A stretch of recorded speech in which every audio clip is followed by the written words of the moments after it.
Hey y'all, welcome back to In the Kitchen with Baker Girl. Thank you, Jesus. It is another beautiful day to be in the kitchen. And today I'm going to take you along with me as I go visit a strawberry farm.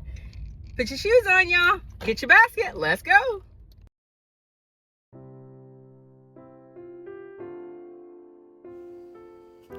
Now, this strawberry farm is ran by the Motley family. It's owned and operated by the Motley family. And every year they have an annual strawberry farm. It is open to the public. You can come and pick all the berries you want. So when you pull in, there is a long driveway. And of course, they have a sign that greets you. Poverty Hill, the Motley farm. And you go down this nice long drive. Everything is very nice. It's very accessible. The strawberry rows are built up so you're not walking in mud unless, it's been excessively heavy rain. Now, I like to come in the morning.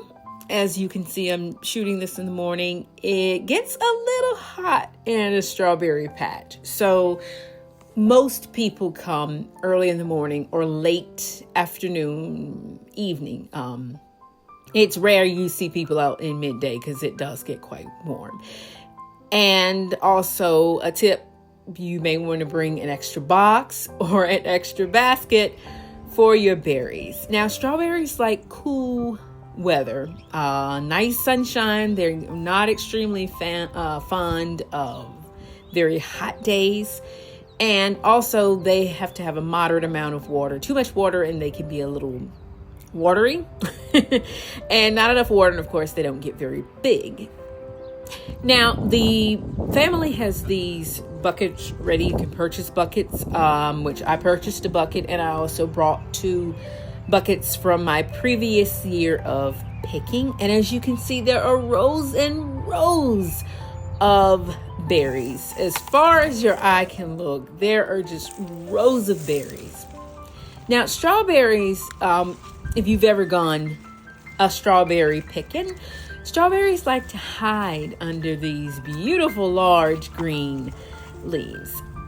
So you kind of have to get under there, get in there, dig a little.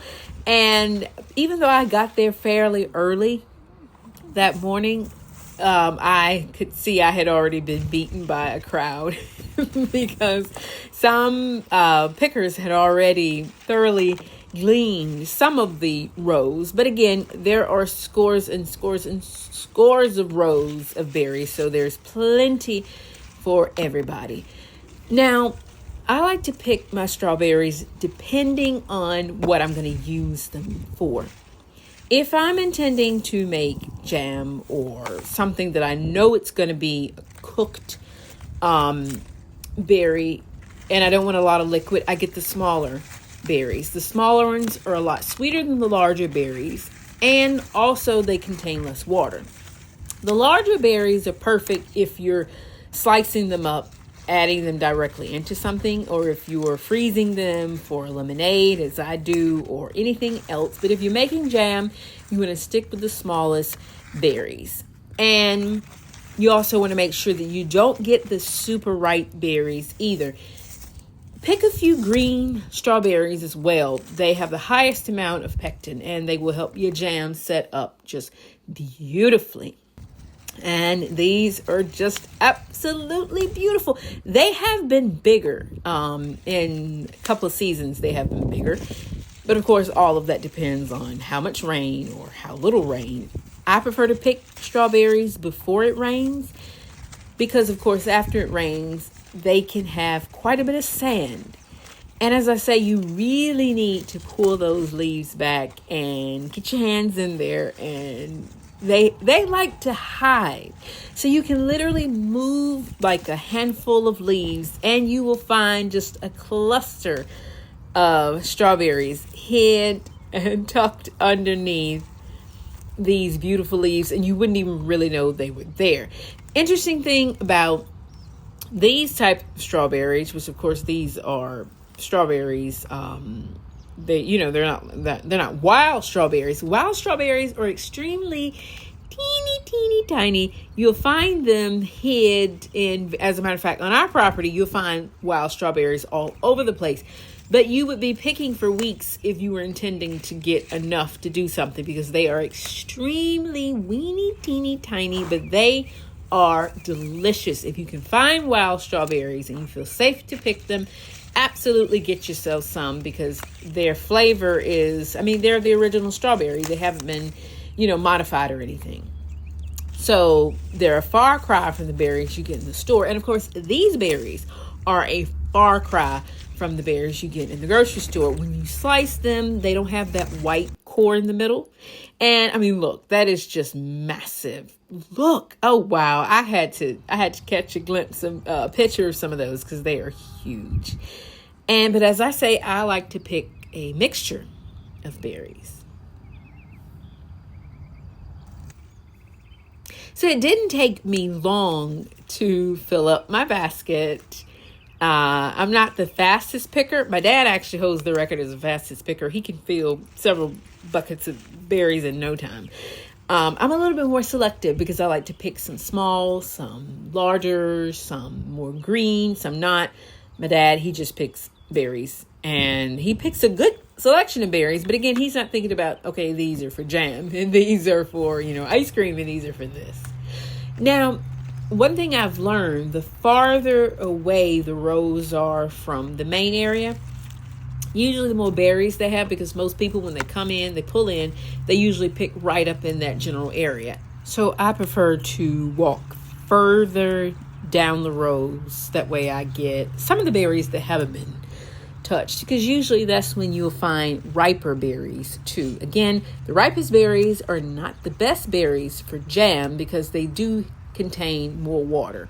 So if you are berry picking and you're intending on making jam, that would be my tip, to make sure you get the best berries. Now, as for these strawberries, I freeze my berries for use throughout the year.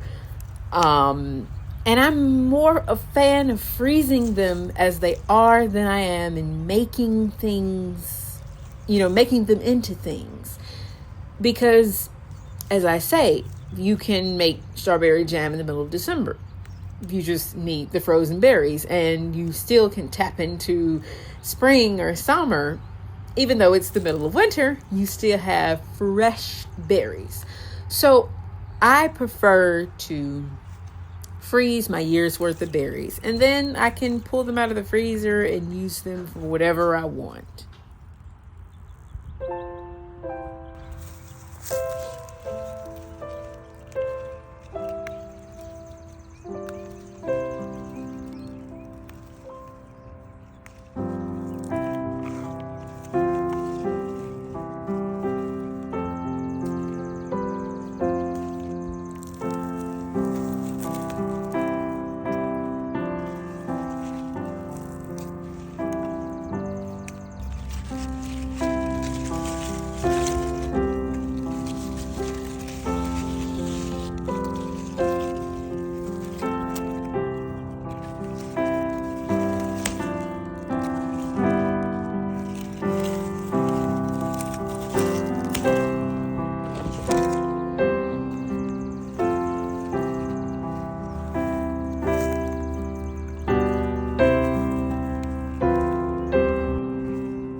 Strawberries also make an excellent addition to savory foods, such as salads, which is a big thing.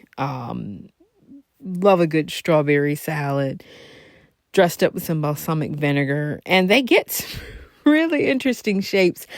I couldn't quite figure out which shape this one was, but just look at the size of it.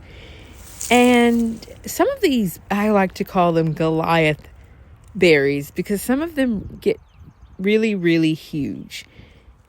And of course, the cooler the temperatures, the more sunshine, the more you have.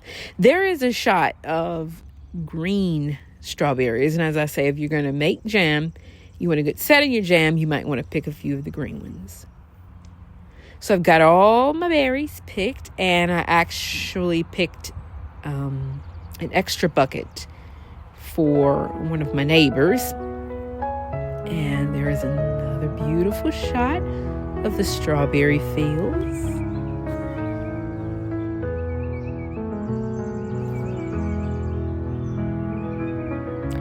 It's a really, really nice area. You hear a bit of traffic from the highway that's not too far away, but it does not break the peace of the place, if that makes sense. And it was a beautiful sunny day, perfect for berry picking. So after I got all my berries, I went down to the main house where you pay, and I thought they had the cutest little garden flag there. And of course, there's the dog, Annie, and they have pre-picked berries if you don't have the time to pick any. And I'm loading up my berries into the car, ready to head home.